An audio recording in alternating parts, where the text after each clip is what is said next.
ముందుగా నా దేవాది దేవుడికి కోట్లాది వందనాలు. Hi, praise the lord. అందరికీ వందనాలు. బాగున్నారా? ఈరోజు కొన్ని విషయాలు మీతో మాట్లాడాలని మీ ముందుకు వచ్చాను. అందుకు దేవునికి మహిమ.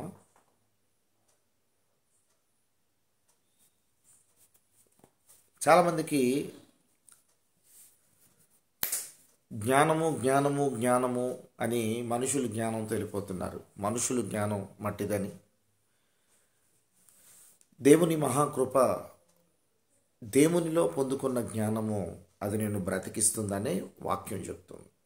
బైబిల్ గ్రంథంలో మనం ఆదికాండం నుంచి ప్రకటన గ్రంథం వరకు కూడా చాలామంది భక్తులు ఉన్నారు. దేవుని జ్ఞానంతో నింపబడిన ప్రతి ఒక్కరు కూడా మెలకువ కలిగి ఉన్నారు. దేవుని జ్ఞానము కాకుండా విజ్ఞానం అని చాలామంది విద్య నేర్చుకున్నవారు, నేను విద్యావంతుడిని, నాకు ఆ విద్యలో వచ్చు, నేను బాగా చదువుకున్నాను. కొంతమంది కొన్ని విద్యలు నేర్చుకుంటారు. నేను ఆ విద్యలో వచ్చు, నేను పెద్ద ఫైటర్ని, లేదంటే పెద్ద తోపు, ఇంకా బోల్డ్. వాళ్ళు ఏం చేస్తారంటే తొందరపాటులో తన ప్రాణాలు కూడా కోల్పోవడానికి అవకాశం ఉంది. దేవుని జ్ఞానం ప్రతి స్టెప్ కూడా ఆలోచించి వేయమంటది. మనుషులకున్న జ్ఞానము తొందర ఏదో చేసేయాలి, లేదంటే ఏదో ఈ లోకంలో పేరు ప్రతిష్టలు వచ్చేయాలి, వారి మీద వీరి మీద బురదేసేయాలి, నిందలేసేయాలి, ఇష్టాస్థానంగా మాట్లాడేయాలని, ఇది మనుషుల జ్ఞానం. అలాంటి వారు భూమి మీద ఎక్కువ కాలము ఉండరు. నేను కొన్ని వీడియోలు చేస్తాను. దయచేసి ఒక మాట మీకు చదివి నేను కొన్ని వీడియోలు మీకు చూపిస్తాను. మొట్టమొదటిగా ప్రసంగిలో ఒక మాట ఉందండి. మీరు ప్రసంగిలో 7వ అధ్యాయంలో ఒక మాట ఉంది. అదినా ఇంకొక వాక్యం చూపిస్తే నేను నెక్స్ట్ వీడియోలోకి వెళ్తాను. 7వ అధ్యాయంలో 12వ వచనములు ఉంటుంది. జ్ఞానము ఆశ్రయాస్పదము, ద్రవ్యము ఆశ్రయాస్పదము, అయితే జ్ఞానము దాన్ని పొందిన వారి ప్రాణము రక్షించును. ఇదే జ్ఞానము వలన కలుగు లాభం. అంటే దేవుని జ్ఞానము పొందినవాడు బ్రతుకుతాడు. అర్థమైందా మీకు ఆల్రెడీ మీకు అర్థమై ఉంటుంది. ఈ బైబిల్ గ్రంథంలో మీరు చదవండి, మీరు ఏ గ్రంథాలు చదవండి, దేవుని జ్ఞానం పొందుకోలేరు. బైబిల్ గ్రంథం, పరిశుద్ధ గ్రంథము కానీ మీరు కానీ చదివితే మీ ముందు జీవితము, అయ్యో ఎందుకు ముందుగా నేను ఈ దేవుణ్ణి ఎందుకు తెలుసుకోలేకపోయాను అని బాధపడతారు. నేను కూడా అలాగే. దేవుణ్ణి తెలియకముందు నా తొందరపాటు, నా జీవితము చాలా చిక్కుముళ్ళు వచ్చాయి. దేవుణ్ణి నమ్ముకున్నాక నా జీవితమే మారిపోయింది. దేవుణ్ణి నమ్ముకోకముందు జ్ఞానం ఎలా ఉందంటే, లోకములో ఇదంతా లోకమంతా నాదే, బలం ఉంది, నా ఇష్టము, గర్వంతో, అహంభావంతో, పెద్ద కుటుంబంలో పుట్టాను, నాకు పేరు ప్రతిష్టలు ఉన్నాయి, పెద్ద పెద్ద ఆఫీసర్స్ అందరూ నాతో ఉన్నారు, పొలిటికల్ లీడర్స్ నాతో ఉన్నారు, వేల జనాలు నా దగ్గర బ్యాక్గ్రౌండ్ ఉన్నారు అని విర్రవీగిపోయాను. దానివల్ల ఎవరు సహాయం నాకు రాలేదు. దానివల్ల ఎన్నో కీడులు ఎదురయ్యాయి, బాధలు పడ్డాను, శ్రమలు పడ్డాను, ఇబ్బందులు పడ్డాను.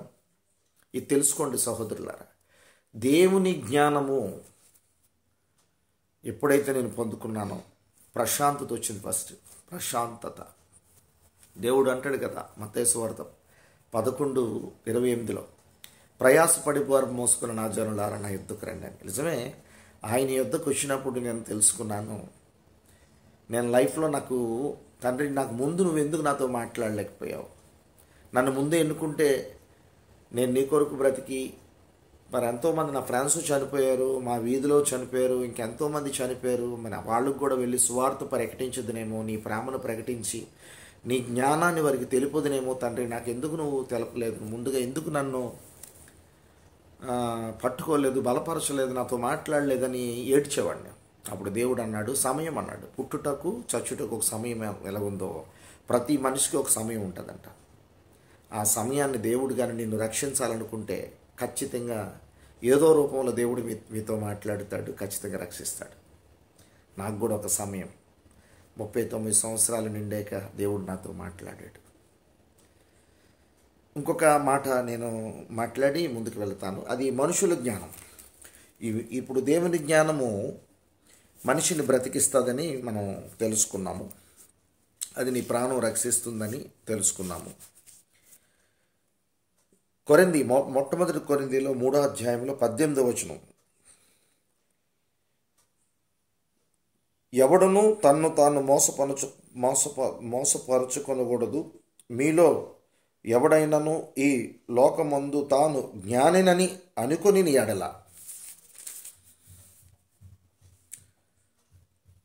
జ్ఞాని అగుట వెర్రివాడు కావలను. ఈ లోక జ్ఞానము దేవుని దృష్టిలో వెర్రితనము.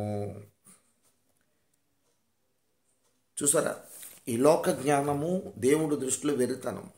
ఇంకా ఆ వచనాల కింద చదువుకోవచ్చు. అంటే ఈ లోక జ్ఞానము, ఈ లోకంలో ఉన్న సాతానుగాడు, చండాలుడు, లూసిఫర్ గాడు, అపవాది, వాడు నువ్వు ఇలాగే ఉండు అని వాడు కొంచెం కుయుక్తితో మాట్లాడగానే మనం అదే నిజం అనుకొని లోకంలో ఉన్న జ్ఞానముతో వెర్రివాళ్ళం అయిపోతున్నాం.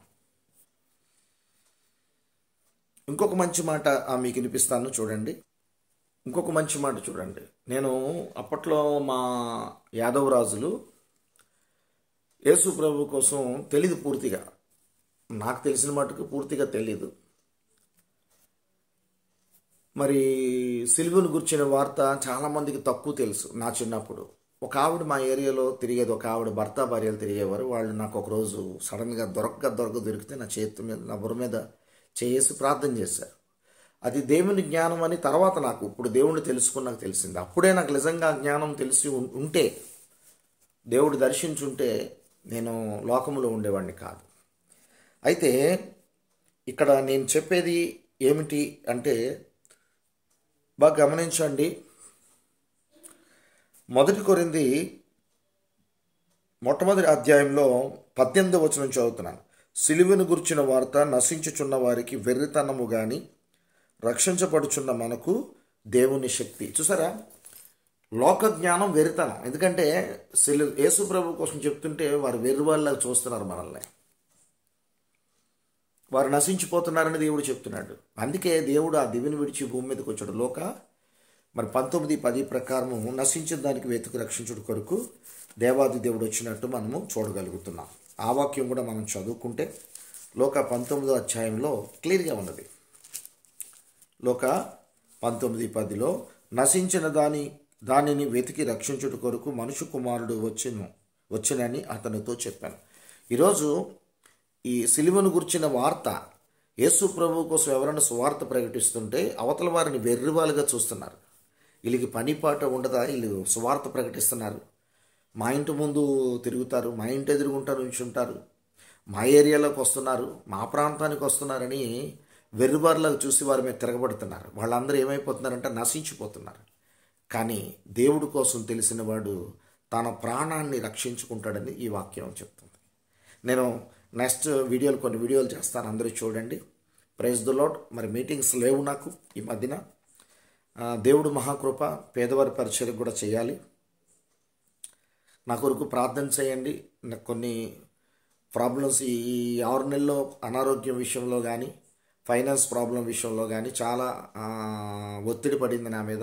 అయినా సరే దేవుడు మహాకృపతో ముందుకు వెళ్తున్నాను. అందరూ ప్రార్థన చేయండి. ఈరోజు నేను ఎవరి దగ్గర కూడా చేయి చాపుకోలేదు, ఆయనే నన్ను పోషిస్తున్నాడు. God bless you all. పేదవారి పరిచయం చేయాలి, దేవునికే మహిమ. నేను నెక్స్ట్ వీడియోలో కొన్ని జ్ఞానం కోసం మాట్లాడతాను. జ్ఞానం మరి జ్ఞానము మనుషుల వల్ల దొరుకుతుందా, దేవుడి వల్ల దొరుకుతుందా అనే కొన్ని మాటలు మీతో మాట్లాడాలని ఆశ కలిగి ఉన్నాను. God bless you all. Praise the lord.